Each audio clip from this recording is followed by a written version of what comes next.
Աստծո օրհնությունն ու ողորմությունն եմ մաղթում ձեզ։ Այսօր խոսելու ենք երկու պատմության մասին, երկու քաղաքների մասին։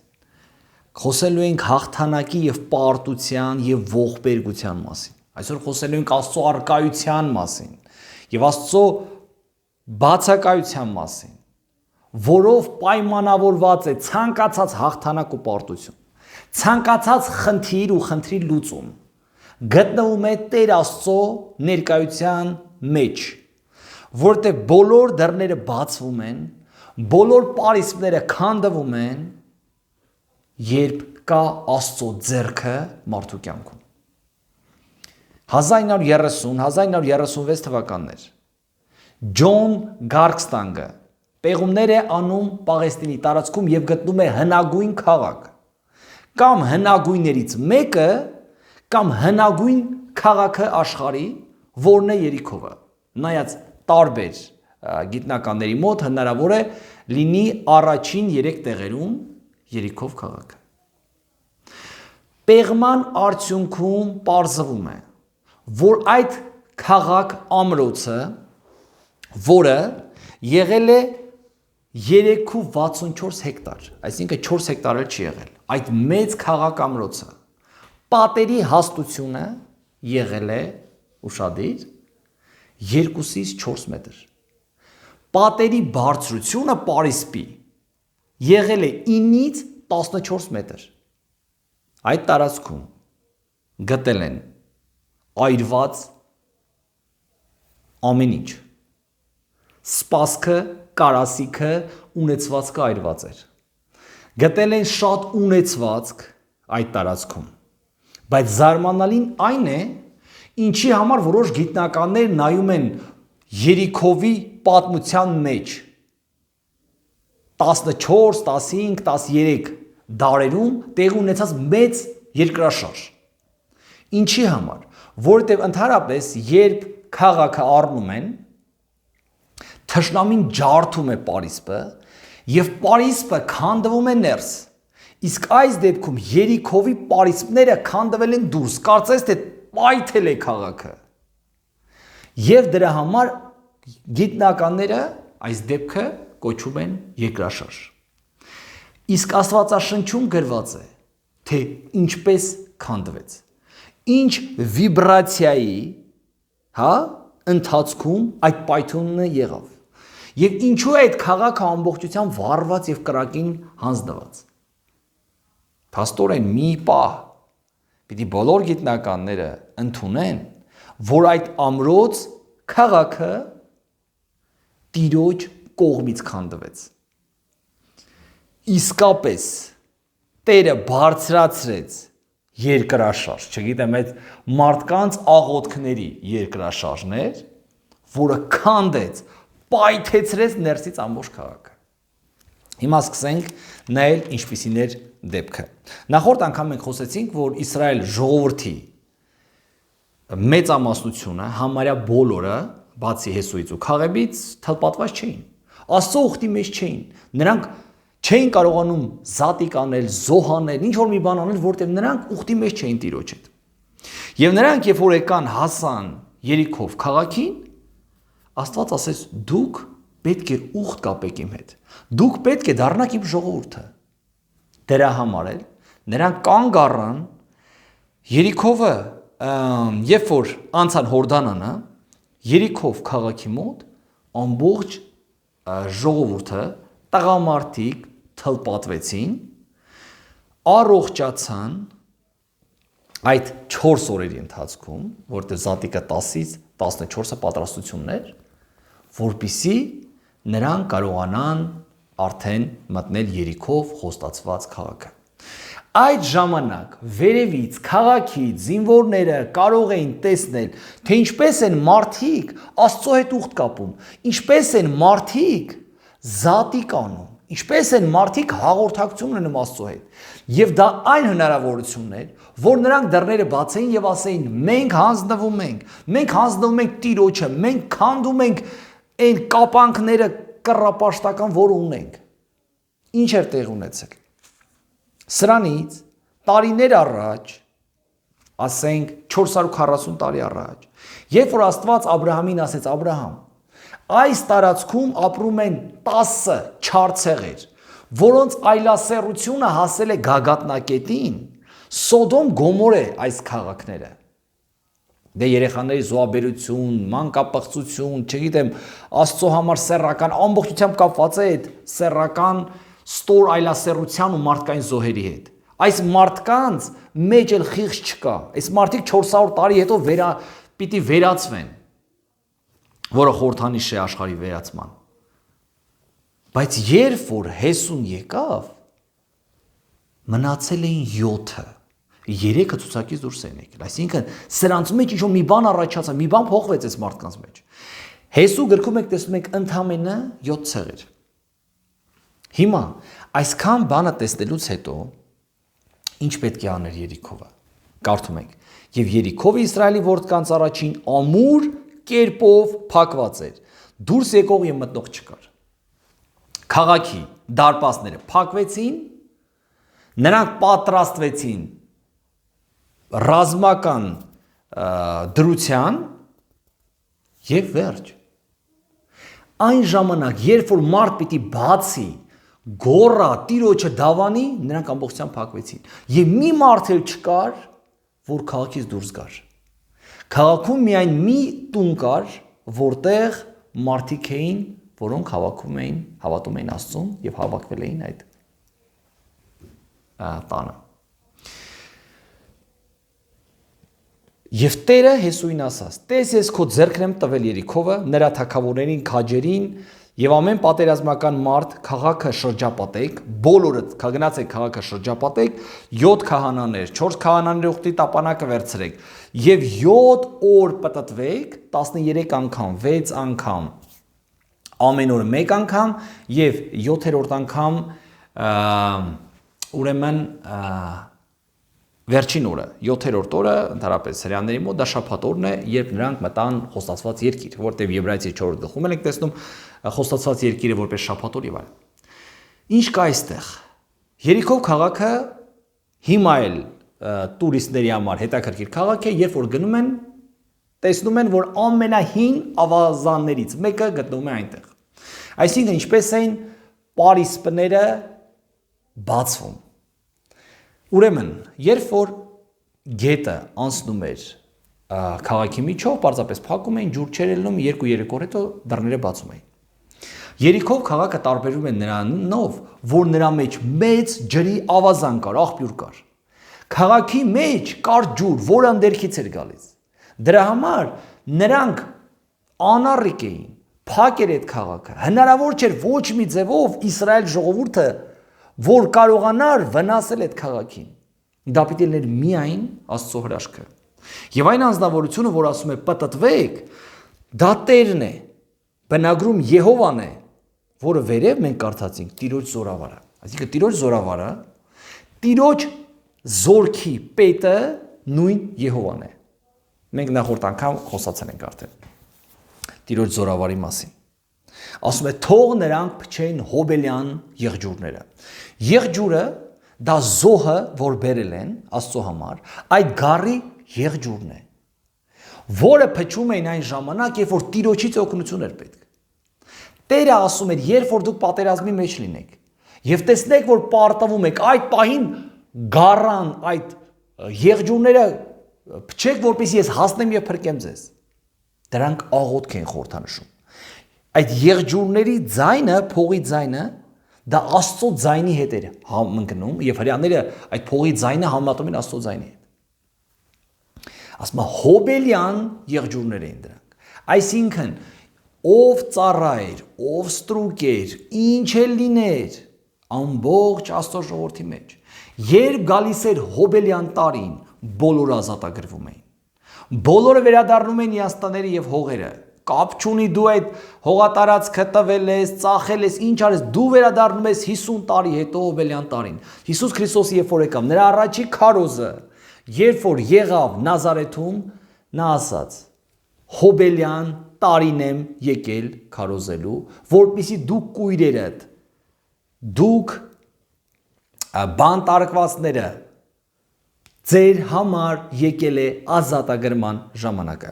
Հիմա այստեղ նրանք փողերը պիտի փչեին եւ պիտի պատտվեին 13 անգամ, մեկ շաբաթ։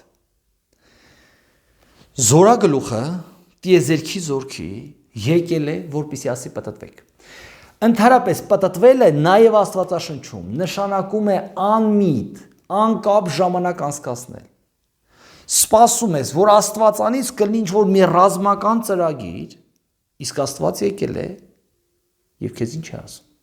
Պարզապես գնա ու պատտվի։ Ոնց է, պարզապես պատտվեմ, հա, պարզապես գնա պատտվի։ Լռիր, պարզապես թող ուխտի տապանակը գնա ձեր միջով եւ քանաները փողը փչեն։ Տիրոջ անունը կանչեն։ Իսկ փող փչելը ունի երկու նշանակություն Աստվածաշնչում։ Առաջինը աղոթք ու ապաշխարություն, դա մանավանդ տեսնում եք տոների մեջ, մյուս կողմից դատեր։ Երբ որ փչի այս աշխարհի համար վերջին փողը, աշխարհի վերջն է գալու։ Քրիստոսի գալուստը լինելու է վերջին փողի ժամանակ։ Մարդիկ հարություն են առնելու, գերեզմանոցում փակված մարդիկ, Տիրոջ ժողովուրդը հոբելյան տարի է նշելու, դուրս են գալու գերեզմանոցից։ Այդքանը դուք պարտադիր հիշեք։ Եվ ասում է, ոչ մի բան չխոսեք, այլ պատտվեք։ Եվ երբ գա այն պահը, որ ասեմ, այդ 7-րդ օրը, 7-րդ շրջանակի համար, երբ որ դուք պատտվեք, այդ ժամանակ աղաղակեցեք։ Նրանք աղաղակում էին ըստ էության մի հոգևոր բան, Տեր օգնիր կամ չգիտեմ, ինչ որ մի բան, որտեվ Գեդեոնի դեպքում եւ այլն, այսպիսի հոգևոր ինչ որ բաներ պարզապես չէին ձայներ հանում, այլ բղավում էին ինչ որ աղաղակեր։ Ու այդ ժամանակ պատերը տրաքում են ու մարդիկ քանդված պատերի վրայով մտնում են քաղաք։ Չգիտեմ, զենք ունեին, զենք չունեին, պարզապես մտնում են քաղաք, որտեղ արդեն քանդվել էր քաղաքը։ Ամբողջ քաղաքը պարիսպ էր եւ այդ պարիսպի վրա կային տներ։ Նաեւ այդ պարիսպի տներից մեկում ապրում էր Ռախապորնիկը, որի ընտանիքում որի տանը կար իր ընտանիքը, հնարավոր է նրա նման շնացող ընկերուհիներ եւ այլն, չգիտեմ ովքեր կային իրաց տանը, բայց այդ տունը չքանդվեց նրանց գլխին։ Բոլորի գլխին տունը քանդվեց, բոլորը գոռում էին քաղաքում, Ռախաբը փակված էր եւ վստահ էր, որովհետեւ պատուհանից կախված է կարմիր ժապավենը։ Սրանից հետո Ռախաբին դուրս բերեցին իր ընտանիքի հետ եւ նրանք միաժամանակ դրսում մնացին, քանի որ եթե կային տղամարդիկ, այդտեղ ներկայացված է հայրը եւ այլն, պետք էր թրպատվեր եւ պիտի նրանք ծես անցնեին եւ միանային Աստծո ժողովրդին, այդպես էլ եղավ, նրանք միացան եւ Ռախաբը դարձավ Հիսուս Քրիստոսի այսպես ասած նախատատերից մեկը եւ այդ քաղաքը նզովյալ քաղաք համարվեց։ Ընդհանրապես ինչ որ առաջինն է, նա պատկանում է Աստծուն։ Նզովյալ նշանակում է նվիրյալ, այսինքն նվիրում են Աստծուն։ Այսինքն այստեղ ինչ է ասում։ Ինչ որ չվարվեց, բոլոր ոսկին, պղինձը եւ այլն նվիրվում է Տիրոջը։ Եվ մարդ իրավունք չունի դրան ձեռ տա։ Դա նզովյալ է։ Այսինքն մարդ դրանից իրավունք չունի վերցնելու ինչ որ բան։ Դա անեծքի տակ է, դա գողություն է համարվում, եթե ինչ որ մեկը վերցնի։ Եվ հեսուն այն ամեն ինչ որ վերցնում են, այն ինչ որ դնում են, ասում է անիծյալ լինի այն մարդը, ով այս քաղաքը կշինի, որտեղ այնքան է այլասեր եղել այս քաղաքը, որ ինքը պիտի լինի հուշարձան, որ մարդիկ պիտի այլասեր չլինեն։ Այս քաղաքը պիտի դառնա հուշարձան բոլոր դարերի համար։ Բայց գալիս է մի ժամանակ եւ մի մարդ կառուցում է այս քաղաքը։ Եվ անեծքի արդյունքում մահանում են նրա երկու որդիները։ Եկեք նայենք շարունակությանը։ Ուրեմն 7-րդ գլուխ։ Այստեղ ներկայացված է, որ մարդիկ փոცხը տրորում են երրորդ անգամ։ Առաջին անգամ 40 տարի առաջ, երբ որ նրանք ուղարկում են լրտեսներին, լրտեսները վնասում են իրենց կյանքը։ Հաջորդ անգամ, երբ որ նրանք ուղարկում են լրտեսներին, տեղի ունենում մի ուրիշ խնդիր, հա, Ռախաբի ժամանակ։ Բայց Աստված ողորմում է գոնե մի ընտանիք արդյունքում փրկում է։ Երրորդը այստեղ էլ Հեսուն չի հարցնում Աստծո կարծիքը, երբ հարձակում են Գայ քաղաքի վրա։ Գայ քաղաքը ինքը փոքր քաղաք էր։ Այնտեղ ապրում էին հասուն մարդիկ, կանայք եւ տղամարդիկ 12,000 մարդ։ Հեսուն չհարցնելով Աստծո կարծիքը, ուղարկում է լրտեսներ եւ այդտեղ պարզվում է, որ լրտեսները գալիս են եւ ասում են՝ պետք չի խառնվեք իրար։ Նախորդ անգամ հասկացանք, Աստված ասեց, որ բոլորով պիտի գնանք։ Այս անգամ 2000 հոգին հերիք կամ 3000 բավական է, որպիսի մենք հարձակվենք։ Եվ երբ որ նրանք գնացին պատերազմի, խախտելով Աստծո պատվերներից մեկը, որ դուք մի ազգ եք, դուք մեկ մարմին եք, դուք մեկ եկեղեցի եք, խախտելով այդ պատվերը, նրանք գնում են եւ նրանցից 36 մարդ մահանում է եւ նրանք շրջվում են ու փախնում են ու ամբողջ ժողովուրդը կոտրվում է։ Երիքովում ապրելու ձև չկա, Երիքովը ամբողջությամբ վառված է, Տերը թույլ չի տվել, որ այդ տեղի տներում իրանք ապրեն, իրանք ապրում են վրաններում, իսկ Գայ քաղաքը մի փոքր քաղաք ստորացրեց ամբողջ Իսրայել ժողովրդին։ Հեսուն գալիս է եւ Աստծո առաջ ընկնում տապանակն է, դե Աստծո ներկայությունը, գալիս է ընկնում Աստծո ոտքերի տակ, ասում է՝ «Օ Տեր Եհովա, ինչու համար այս ժողովուրդը Հորդանանի այս կողմ անցկացիր, որ մեզ ամորհացիների ձեռքը մատնես եւ մեզ կորցնես, երանի թե Հորդանանի այն կողմը գոհ լինելով մնայինք»։ Հեսուն կա երկու բան՝ հետևանք եւ պատճառ։ Հեսուն գալիս է եւ ասում է. ինչու համար եղավ այս հետևանքը։ Տեր Աստված, ավելի լավ չէր մենք ջրի մյուս կողմը մնայինք եւ ապրեինք։ Ինչպես մի ժամանակ տրտնջացող Իսրայել ժողովուրդը, որից զզվեց Տերը, նրանք էլ ասեցին ավելի լավ է ջրի մյուս կողմը մնայինք։ Հիմա Հեսուն կրկնում է նույն բանը, տրտնջում է Աստծո մոտ, մեղադրում է Աստծուն, որ Աստված չմիացավ նրանց պատերազմի ժամանակ։ Բայց հետո հասկանում է եւ ասում է. աղաչում եմ Տեր, ես ինչ ասեմ։ Ուրիշ թարգմանությամբ ներիր ինձ Տեր։ Ոնց որ սիրտս վառվում էր, այդպես ասեցի։ Կապ չունի, ինչքան է սիրտդ վառվի։ Դու չես կարող տրտնջալ Աստծո ողորմության դեմ։ Դու չես կարող Աստծուն ասել՝ Տեր Աստված, ինչի համար սենց եղավ, ինչի համար դու անհավատարիմ գտնվեցիր։ Եվ այդ ժամանակ ասում է Տեր Աստված, իրականում իմ ցավը քո անունն է, որ հանկարծ քո անունը, մեկ էլ քո ժողովուրդը ինչ չլինի, քո մեծ անունը չպախարակվի, հա, այս ժողովրդի մեջ։ Եվ Տերը ասում է Հեսուին, որոնիր պատճառը անեծքների,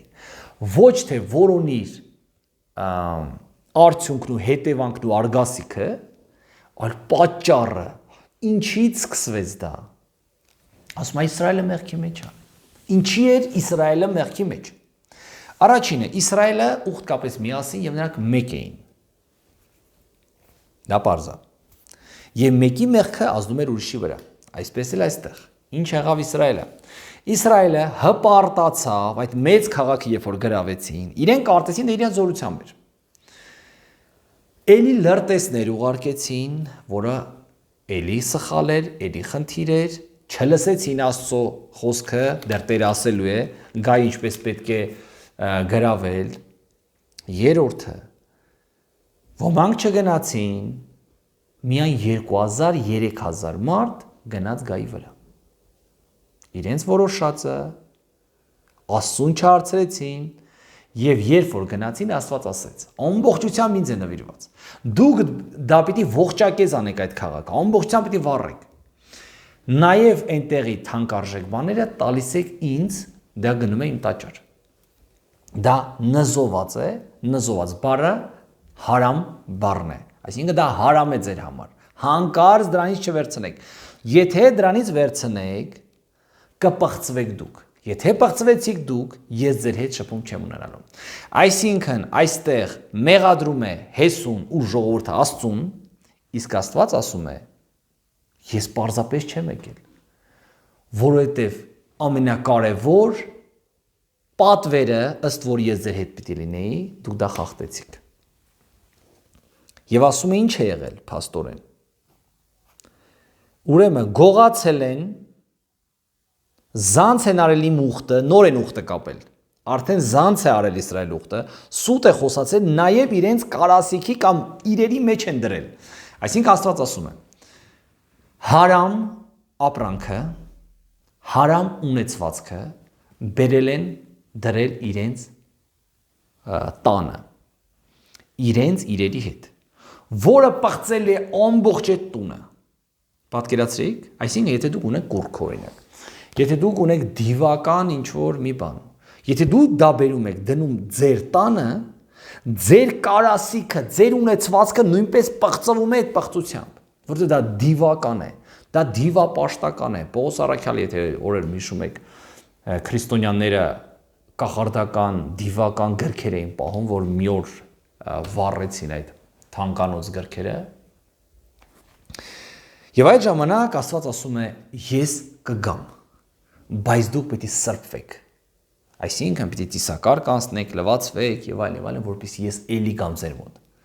Որտեղ դուք ինձ քշել եք ձեր միջից։ Դրա համար ես պիտի գամ եւ դուք պիտի մաքրվեք։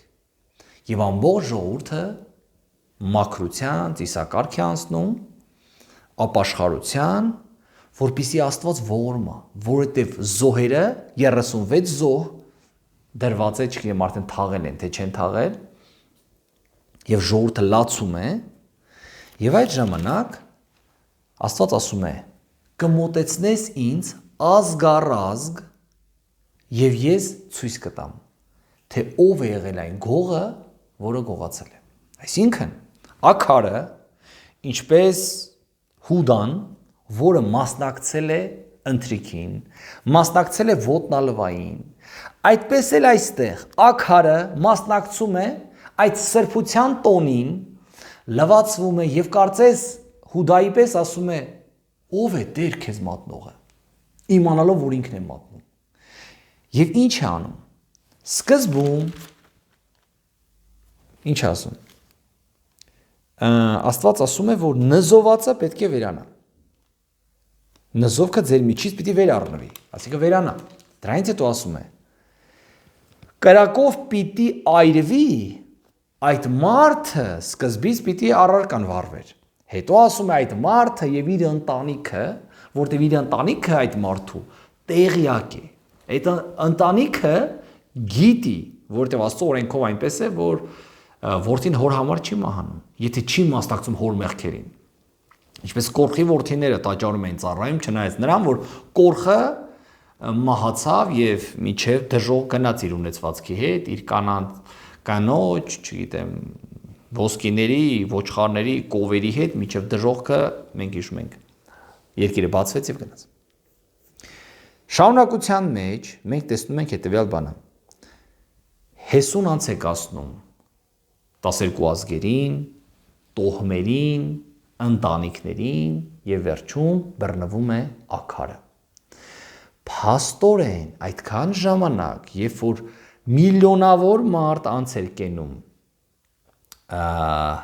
բանի առաջ, ասենք միլիոնավոր թե այս մի քանի հազարը անց են կենում Աստծո առաջով, այդ ամբողջ ընթացքում Հեսուի խոսքերը, Աստծո ասածները, դրանք հնարավորություն են ապաշխարության, ինչպես Երիքովի համար, այդպես էր հիմա Աքարի համար, եւ նա պիտի ասեր, գարու ասեր, ժողովրդին պատճառով են մահացել։ Իմ ագահության մեղքի պատճառով են մահացել այս 36 մարդիկ։ Եվ Աստված մեղավոր չէ։ Շարունակեցինք։ Այդքանից հետո, երբ բռնվում է Աքարը, Աստված ասում է, Հեսուն ասում է Աքարին, որդիս։ Հիմա Իսրայելի Տեր Աստծուն փառք տուր։ Էլի կոչումա որդիս։ Նրա պատճառով Իսրայելը պարտվեց։ Նրա պատճառով 36 ընտանիքներում որբ մնացին երեխաները։ Եվ շատ բաներ եղավ այս մարդկանց կյանքում, բայց էլի այդ մարդուն ասում է որդիս, փառք տուր Աստծուն։ Փառք տալը ինքը ունի նշանակություն նաև ապաշխարության։ Երբ դու ընդունում ես, որ Տերը սուրբ է, իսկ դու մեղավոր, դու փառք ես տալիս Աստծուն։ Այսինքն, ինչ որ մեկի բարի գործերը տեսնելով, մարդիկ փառք են տալիս Աստծուն, այսինքն խոստովանում են Տիրոջ բարությունը, խոստովանում են Տիրոջ սրբությունը, խոստովանում են Տիրոջ գեղեցկությունը եւ Տիրոջ արդարությունը։ Այդ ժամանակ նա ասում է. այո, ես գողացել եմ։ Արդեն դանակ հասել է ոսկորին։ Հрьяաները ասում են ապաշխարել է։ Մենք քրիստոնյաներս չենք տեսնում այս ապաշխարությունը, պարզապես տեսնում ենք Հուդայի պես խոստովանեց այս մարդը իր մեղքը։ Ասեց լավ կամ բարի, այս նույն բառն է, որը հանդիպում է Ծննդոց առաջին գլխում եւ ամբողջ Աստվածաշնչում որպես բարություն։ Ասում է լավ, սենարի վերարկու եմ տեսել։ Այսինքն մեղքին անվանում է բարի։ Բարի սենարի վերարկու եմ տեսել 200 սիկղ արծաթ, այսինքն նա ժամանակ է ունեցել կշռի, իմանա թե քանի սիկղ է այդ արծաթը։ 50 սիկղ ծանրությամբ 1 ոսկի, այսինքն ամբողջ ընտանիք հաշվել է, ինչ է բերել այս մարդը։ Տեսա, ցանկացա եւ առա։ Տեսա, ցանկացա եւ առա, Աստծաշուն շատ է հանդիպում։ Սամսոնի պատմության մեջ, Եվայի պատմության մեջ եւ տեսավ, ցանկացավ եւ առավ։ Դա չարի աշխատանքն է եւ մարդ մի բան տեսնում է, ցանկանում է եւ առնում է։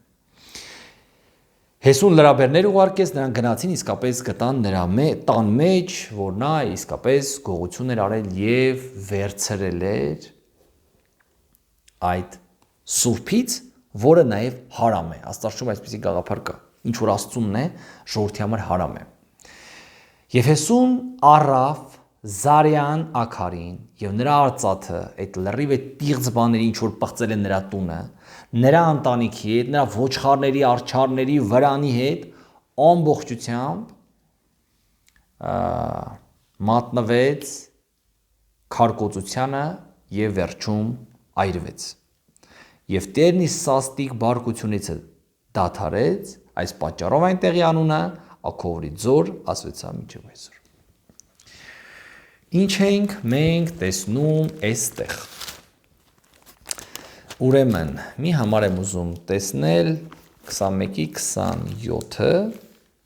ասում է. եւ բնավ չի մտնի նրա մեջ ոչ մի անմաքուր անող, պղծություն եւ ստություն գործող, բայց միայն նրանք, որ գառի կյանքի գրքի մեջ գրված են։ Փաստորեն նրանք, ովքեր գառի Հիսուս Քրիստոսի կյանքի գրքի մեջ են, նրանք անմաքրություն չունեն, պղծություն չունեն եւ ստախոսություն չունեն։ Իսկ աքարը այդ բոլոր մեղքերի մեջ նա փաստորեն կար։ Պղծվել էր հարամով, հաջորդը սուտ էր ասել, չէ, Աստված ասեց ինձ խաբել են, ուխտը դրժել են, դրա համար պիտի կրակով վառվեն։ Չեմ վախեցնում ձեզ, թանկագիններ, բայց նրանք, ովքեր իրենց տանը ունեն հարամ բան, որը Տերը թույլ չի տվել, որոնք պղծվել են այս աշխարհական ցանկություններից, քանի որ տեսել են մեղքեր եւ պղծվել են, վերջը կրակն է, վերջը այրվելն է։ Ոչ միայն ինչպես Ռախաբը փրկվեց իր հավատքով, կարողացավ փրկել, ազդել իր ընտանիքի վրա եւ փրկել, այստեղ աքարը զուգահեռ պատմության մեջ կարող է ազդել իր ընտանիքի վրա եւ ընտանիքով կործանվեցին եւ վառվեցին։ Այնտեղ Ռախաբը կրակից փրկվեց, այստեղ այս մարդը հայտնվեց կրակում։ Ցավալի է։ Թող Աստված օրհնի, որպեսզի բարի պատերազմենք Տիրոջ հետ, Տիրոջ զենքերով, Տիրոջ ողորմությունով։ Տերը թող ողորմա օրհնի բոլորիս։ Ամեն։